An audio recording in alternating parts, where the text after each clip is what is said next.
Zealand. Hope you're all having a super fantastic sparkling day. Welcome to Porch Light Letters podcast number 2319, Day of Rest and Recuperation. So, if you've been following, you know that my voice has been going and coming and getting a little croaky, having the cold and everything else. So today is Sunday here in New Zealand, and well, first of all, my apologies for being late. I totally lost track of time. I was laying on the couch reading a James Patterson book. It's The Number One Lawyer. But fantastic book. It just took a huge switch, and I'm about halfway through it, and it just did this massive whoosh on me, and I was like, "Wait, what?" So I had to read a couple of chapters, and if you know James Patterson books, their chapters are anywhere from 1 to 4 pages in length. They don't really go past that. They're nice short chapters. And then and then of course I had to answer nature's call, and I looked at my watch and went, it's 4 o'clock. I'm a whole hour late. So my apologies for that. I totally lost track of time. Even though I have reminders set up on my phone, didn't hear them. Then I realized that my phones were the sound was turned off on all my phones. All my phones. I mean, I've got two. One's a US phone and one's a New Zealand phone. So yeah, totally missed the reminders. But anyway, we're here. So all week I've been struggling with this cough that I got. Pretty sure it comes from dancing in the rain one too many times. And when I'm out on the patio in the back, there's just little pools of water, and I go splashing in those. They were like ice cold. It felt so refreshing and awaking. And of course, I'd get wet and I'd come inside and I wouldn't go and dry off or anything. I'd just go sit down and carry on like nothing had happened. And then last Sunday, when we were in Hamilton, it was pouring with rain when we came out of the cafe at the Mega Mitre 10. Was it Mitre 10 Mega? It's a Mega, it's a Mitre 10. It's huge. It's like a Home Depot, and it has a really cool cafe attached to it. So Dad went to get the car, and so we're standing under the shelter. There's my mum, my nephew, and myself there. It's my oldest nephew, and I suddenly thought, I gotta go dance in the rain. And so I went out, I was dancing in the rain, and my nephew's looking at me like, I don't know this woman. I don't know who she is. This is my crazy aunt. I got no clue who she is, really. And so then I went over and grabbed him and pulled him out into the rain to dance with his aunt. Yeah, I don't think he was highly impressed with that, but he went along with it anyway, and we had some fun. So I'm pretty sure that all that may have triggered the cold thing. But got up this morning, went to church, and then after church we went to the market, and I had my little list. Where did my little list go? Oh, here's had my little list. This is how small my list was. See my list. And one of it was to get some vitamin C. I hadn't gotten any vitamin C all week. Usually I do 3 milligrams of vitamin C 3 times a day, and that helps quash any cold that's coming on. I have to be careful with the one that I got today, though, because the only one I could find, it was one that was one of those effervescent tablets that you put into what this is wild berry. It's really yummy. Because they put vitamin D and zinc in it. The vitamin D I'm not worried about, but the zinc I am. If I get too much zinc, it starts leaching the iron out of my body. And I made that mistake years ago when living in Virginia. I literally could not move. I was just so drained. I had zero energy. We went into the doctor's office. He did a blood test on me and discovered my iron was extremely low. And he wanted to know what I'd been doing in that. And so I told him about what I was doing to get rid of this cold. And I'd taken some stuff that had zinc in it. And he goes, well, how much did you take? I said, what was recommended on the pack? And he had a look, and I had the pack with me, and he had a look at it, and he goes, yeah. He says, we need to get you on some iron supplements, like immediately. He said, because too much zinc will actually leach will pull the iron out of your body. And he says, that's why you're feeling so drained. And so he put me on iron supplements for a couple of weeks, and I bounced back. And he says, if you ever do zinc in the future, this is how much you're supposed to have.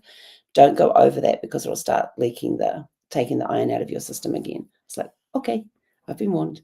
And so ever since then, I've basically avoided zinc, but today I couldn't, because all the vitamin C I could find had zinc, and there was chewable tablets, which I don't like doing chewable tablets. They say they taste really good and everything else. To me, they're chalky. Don't like them. But I found the effervescent tablets, and this is my second one for today. And even if I do 3 a day, which will give me 3,000 milligrams of vitamin C, because each tablet's got 1,000 in it, I still don't get too high on the zinc levels. So I was like, but I had a glass of that at lunchtime, and some green tea with lemon in it. And I also got myself some Manuka honey and put a teaspoon in that with my green tea. And I got this big 500-gram bottle of Manuka honey. It cost me $9. So all of you that are paying $40, $50, $60, $100 for a jar of Manuka honey, yeah. Now, granted, this one is it's not a registered Manuka honey. There's the registered and the unregistered Manuka honey thing, and those that are registered are they're the ones that charge the big bucks. So yeah, sometimes you don't need the registered stuff because the other stuff's just as good. So use that to sweeten my green tea today, and immediately I started feeling a lot better. I've spent the last 3 hours, I suppose, 4 hours, 4 hours. What time did we get home? Probably got home around midday, had lunch. So I spent about the last 3.5 to 4 hours laying on the couch reading. Yeah. Well, actually, I was playing solitaire on my phone for a bit, and then I decided I really need to finish this book. So I started reading it, and it's getting really good. Like I said, it's just taken a massive twist. But then it got me thinking about rest and recuperation. I'm allowing my body to rest, but I'm keeping my mind active by reading.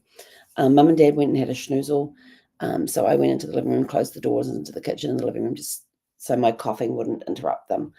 Although my dad wouldn't hear anything because he would have had his hearing aids out.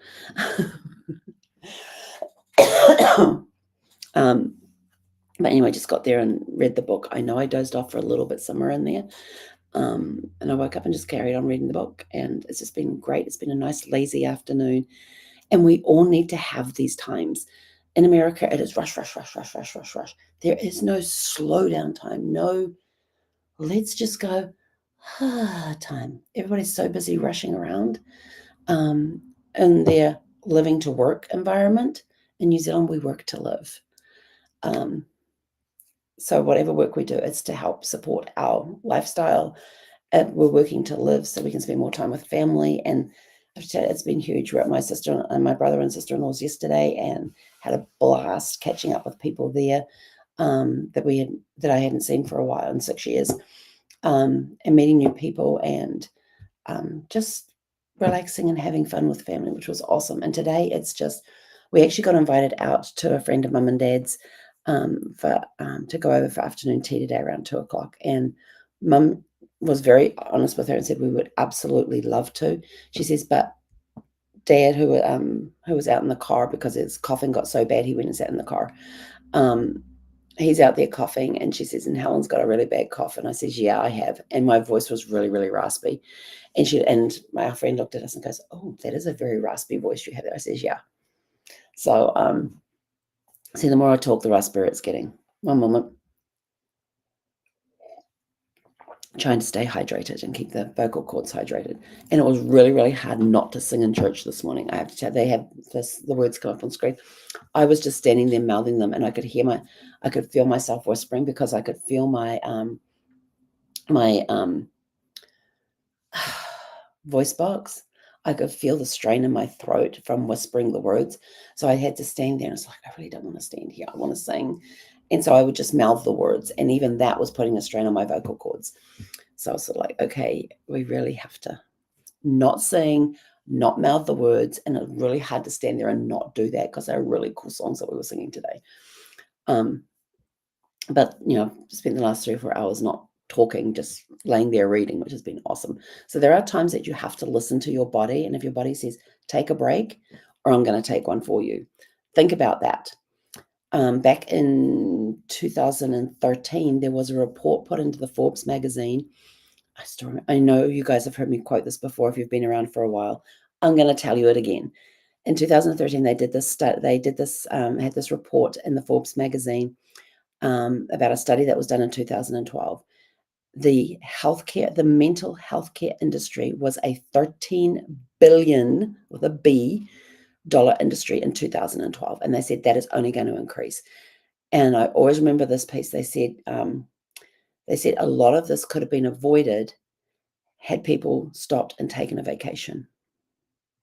And I was heavily into the travel industry at that time. And I was like, yes, people have to take vacations. And so I actually did a blog on this. it's your choice. And I ended up cutting it and doing it as a presentation as well.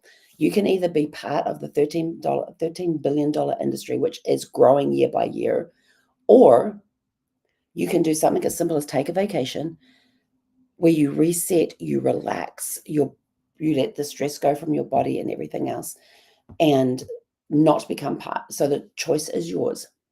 Are you going to keep doing what you're doing and end up being part of that $13 billion plus mental health industry? Or are you going to do something as simple as take a vacation and avoid those medical costs? The choice is yours. It's as simple as that. So that's always been my thing is you got to take breaks. You got to take breaks. You got to take vacation. You got to do this. You need to take the breaks. You need to listen to your body. Like right now, I'm only in here because I've got a commitment to do this daily. If my voice goes, I will be in here whispering. And my voice is getting close to going. So I am taking care of it by trying not to talk much, which is really hard for me because I said to somebody today, I said, I have probably done more talking in the last 4 weeks than I have in the last 8 years. Think about that.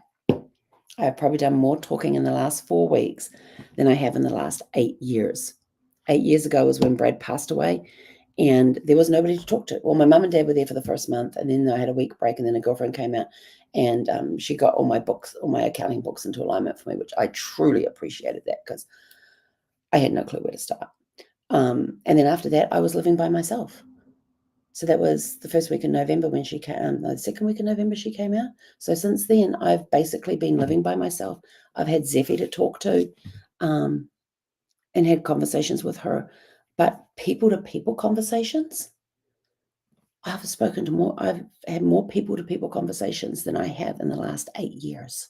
In 4 weeks. I've been here for 4 weeks. Think about that. I mean, that's kind of, wow. So people to people actually standing in person and talking. Because every day I get up, mum and dad are there, we have breakfast together, we discuss the day, talk about what's going to happen that day.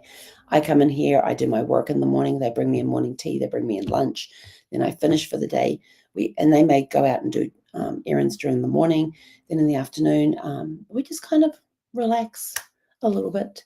And we may go out together, like today is my Saturday, tomorrow is my Sunday, because I'm off Sunday, Monday here in the States. I'm in New Zealand, so I'm working Tuesday through Saturday. And so tomorrow we'll go do something because it's my day off. We're going to go do something. What are we going to do? I have no clue. When we were up in Tauranga in that last week, we had a lot of talking in the car on the way up. On the way up there, 7 hours of driving. On the way back, 7 hours of driving. And we were constantly talking and going, oh, do you remember this? And bringing up memories of past things. Oh, see that over there. That's new over there. And they did this because blah, blah, blah, blah, blah. So getting history off the chain. So getting stories of why things had changed in certain areas as we're going up the country and coming back down again.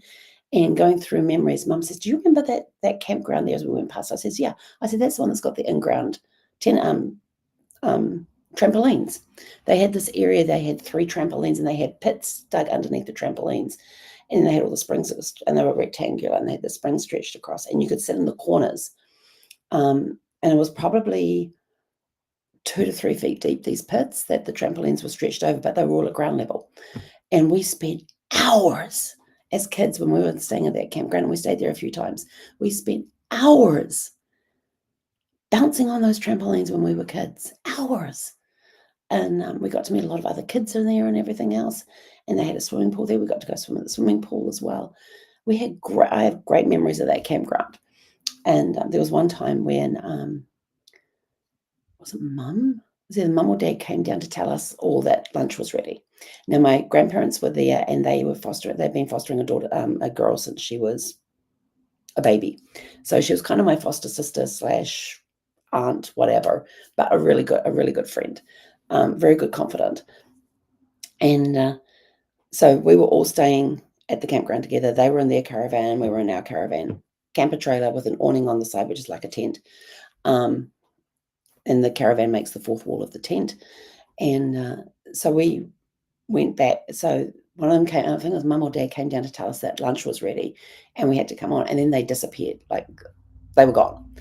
And so we were either in the swimming pool or the trampolines, but we get up, we go walk down the road where our caravan had been, and then Marie was a little further on. And We get there and the campsite's empty. They're not on the campsite at all. No, nowhere near to be seen. They had moved sites. So we were down on, there was a row here. We were about in the middle of this row. My grandparents had a site at the end of the row. The campsite next to them became available. So my parents moved our caravan down there. Didn't tell us. They're all sitting in the caravan watching us kids, the four of us, as we're like, oh, where have they gone? They're laughing at us kids because we couldn't find the caravan. And we eventually looked up and saw them down there and went over there and had lunch. And, memories, great stuff.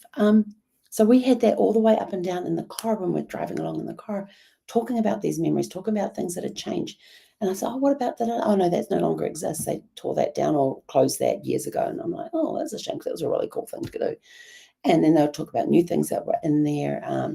And so my list of to-dos is becoming increasingly longer as I find out new attractions that have opened, new things that they have done that I now want to go and see what the changes were. They made it a place that was very near and dear to my heart. So that's where the Rediscovering New Zealand thing came in. But that's not what we're talking about right now. We're talking about rest and relaxation. So take time to listen to your body and rest. And I have reflection questions for you that will help you. If you can answer these, you should be fine. When was the last time you truly gave yourself permission to rest without guilt? That's key. Sometimes you turn and say, oh, I've got to go take a rest. I really can't take a rest. I can't afford to take a rest. I've got to be doing the da-da-da-da. I have been there. I have done it. Learn to give yourself permission to rest. Whether or not it's a great time to take a rest, listen to your body and take the rest that you need without guilt. What's number 2? What small rituals or comforts help you feel restored when you are under the weather or worn out? Sleeping. If I've got a cold coming on, it is doing my regimen of vitamin C, green tea with honey, with lemon and honey in it. I've got my little throat lozenges here, the doTERRA On Guard ones. I also have one with Manuka honey in them as well. It's Manuka honey lozenges as well.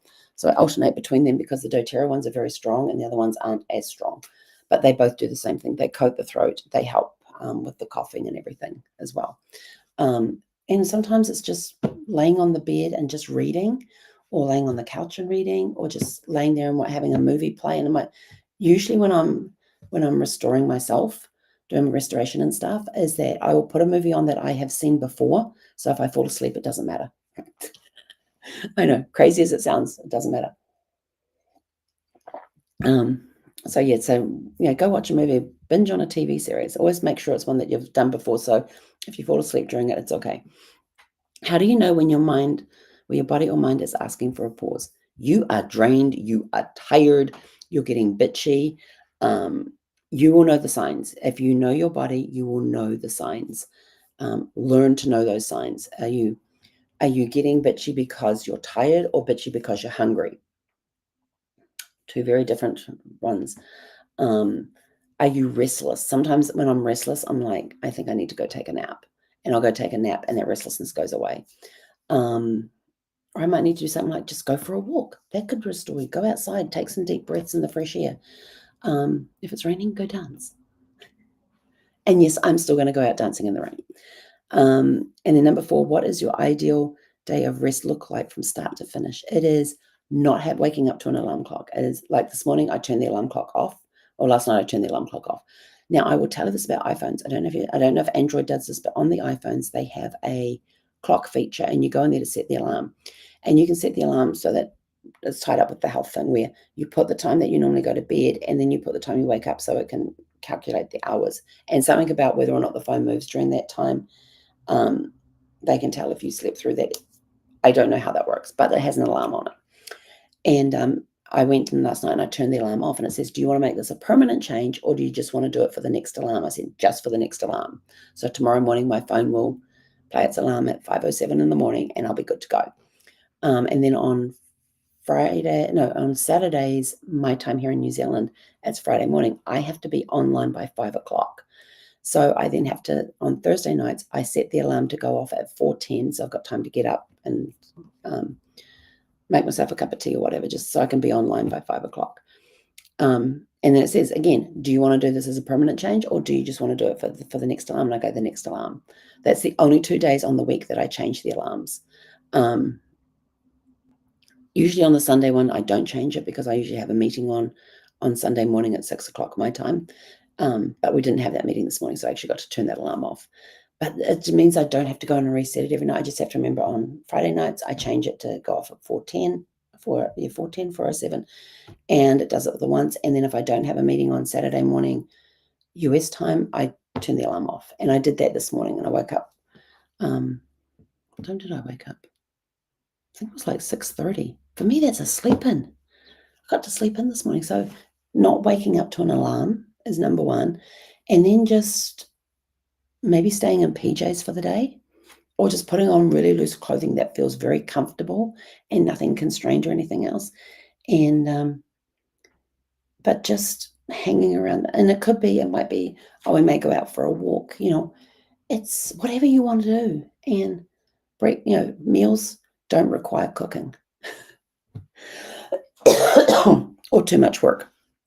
So on those parts, when I was doing this back in the States, I would say, okay, tomorrow I'm taking the day off, and I would prepare my meals for the next day that required no heating up, required no cooking. I might make toast in the air fryer was the only thing I would do. That's the only cooking I would do during the day. But basically it was, and usually I had like a charcuterie stuff to make it my own little personal charcuterie board, because if I was taking the day off, the only time we would wake up when we woke up, and then we'd walk Zeffie, come home, have breakfast, and then I'll go to Zeffie, we're just going to chillax today. And she just looks at me like, okay, we can do this. And she would sleep on her couch. I would lay on my couch, would have movies playing or maybe binging on some TV series. And I had the remote there so I could turn it on and off as I wanted. I'd have a book there to read as well. And we would just do whatever we felt like doing. Sometimes we'd get in the car and go for a drive, and we might stop somewhere and get an ice cream in the afternoon. Sophie liked her pup cup, so she was all for that one. We just let the day dictate itself, but we had food there. So if we wanted to snack through it, and I love the charcuterie idea because you can just snack throughout the day. It's awesome. If you like eating, you just pull the charcuterie board out and just snack on it and put it away again. And it was just such a great day to do that. So I can't wait to get my own place so I can go back to doing some of those rituals on the days and stuff, and just do a movie day or something, or just take the day off. And on some of those days, we'd go for the walk, would come back, have breakfast, and go back to bed and sleep some more. It's whatever you want to do. So think about things about, if you wanted to take a day of rest, what do you want to do on those days? You don't have to plan it. You just play it by ear. You can say, oh, well, maybe we'll go for a drive and do this. Or maybe we'll go for a drive and do that. Maybe we'll do this. Maybe we'll do that. And then on the day, you make up your mind. But have all your food prepared from the day before, so you don't have to do any cooking or any work. You just got to pull it out of the refrigerator and eat it. It's as simple as that. But with that, I am out of here. I'm going to go rest my voice some more, go read some more of this book, because this massive twist is like, what the hell just happened? But I can't even tell you, because I don't want to ruin the surprise if you're reading James Patterson. Number One Lawyer is what it's called, Number One Lawyer. Really, really good story so far. And this piece on me just, this piece came out of nowhere. And it was being told in first person, and suddenly it switches to a third person view. And I'm like, hang on, wait, what? And I'm like, what? And I go back to the front cover, because on the front cover it says something about them being the number one lawyer until they become the number one murder suspect. And I'm like, so, but then something different happened to what I was expecting.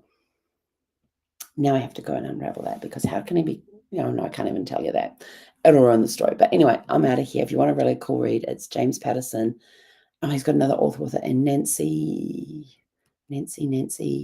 Her last name begins with a B. So he's co-written this with somebody else, but it's really, really cool. He's one of my favorite authors that I love to read, and his chapters are very, very short, which kind of makes you feel like you're reading faster than what you actually. It kind of makes you just want to read more, because, he's got 100 and something chapters in this book, but they're all only anywhere from, on this particular book, he hasn't done a one-page one yet, but they're from 2 to 4 pages in each chapter. So They go by really fast, which makes you feel like it keeps the pace of the book going really, really fast. There are some authors who will do like 20 pages to a chapter. Those ones I can struggle through at times, but then at the same time, they're keeping the storyline interesting. And there's areas where I feel they could have put another chapter in there, put a chapter break in there instead of just a break in the middle of the chapter. But it's all about the pace of the story. It's all about the pace of the story. And keeping the chapters short and to the point is really cool because it makes you feel, it keeps up the excitement in the book, and the pace keeps going very fast. So I'm off to read a book. Go out, have a super fantastic sparkling evening, and we'll catch you guys back here tomorrow evening at 6 p.m. Pacific, or as close to it as I possibly can.